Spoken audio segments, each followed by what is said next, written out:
Hey guys, what is going on? So I'm back at the Weber Performer, and yesterday I had a little video with the Sky Flame deflector, and I cooked that thing about 6 hours yesterday, and I got a little grease that dripped on it, and it was kind of burning. So I took the insert out of my Weber, and I kind of took the brush and just cleaned it lightly with the brush, and unfortunately it cracked on me, and it's not very thick. I'll show you here in a second. Well, let's just come over here.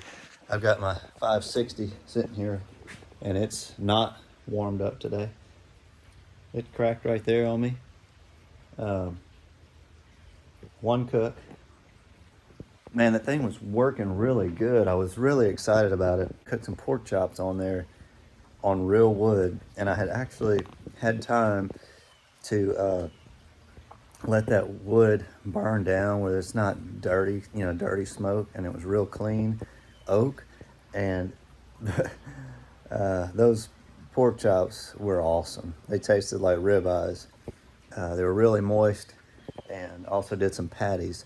So yesterday I didn't have this attachment, and what I've got today is the little extension, and this one is Onlyfire.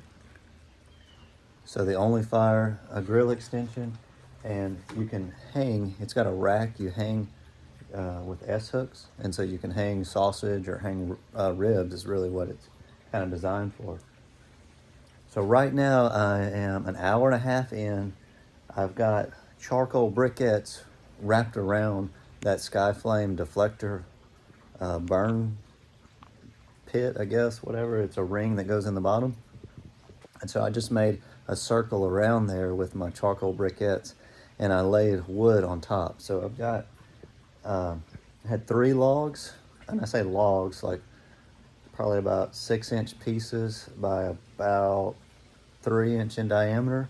And I laid those in there and kind of let them burn the bark off. I'm an hour and a half, still a little early in. I'm getting some nice browning on the ribs. In fact, let's just go take a look. Here, we've been holding a little over 200 degrees on the Weber. I've got the stack about a quarter, right at a quarter open. Pretty good. Get a little more pullback on them. And we're gonna be probably wrapping them up. We're at 156 on the internal temperature, if you saw that earlier. So far, this Onlyfire grill extension is great. And what's nice is, so I've got this grill in right here. I can access the ribs right here. And then I could also have the lower one if I had the deflector. Or I can have the one at the top. So you got a lot of options here.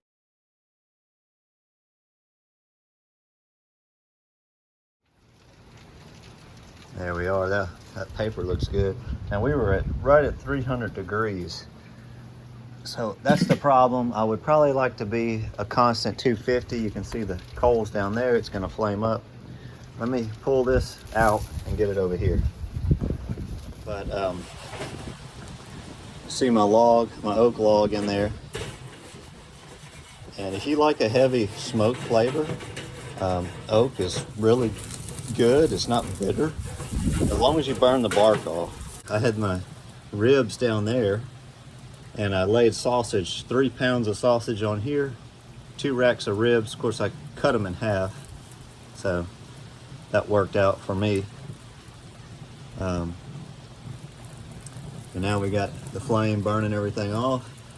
And I really like the way this setup goes with this open door. So, it's so easy to clean. That's the nice part.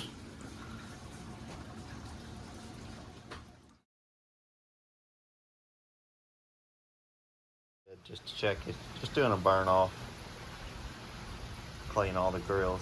Yeah, really good setup. Got multiple racks you can put in there, plus hang. So I think this is a new rig for now. I like it. I like the way it cooks. It cooks really good. The only thing I'm going to have to watch, and what I noticed on these particular ribs, is there's just a touch of an ash flavor. And again, I didn't have a deflector on here. So what I may be doing in the future is don't put the deflector all the way on the bottom, but get it somewhere in there just to kind of help with that direct flow coming up. But that's the only thing I have. This thing looks pretty good. It's not really leaking much around the base in the Performer. The door's got some seals on it, so it actually does pretty good. Definitely a nice little setup.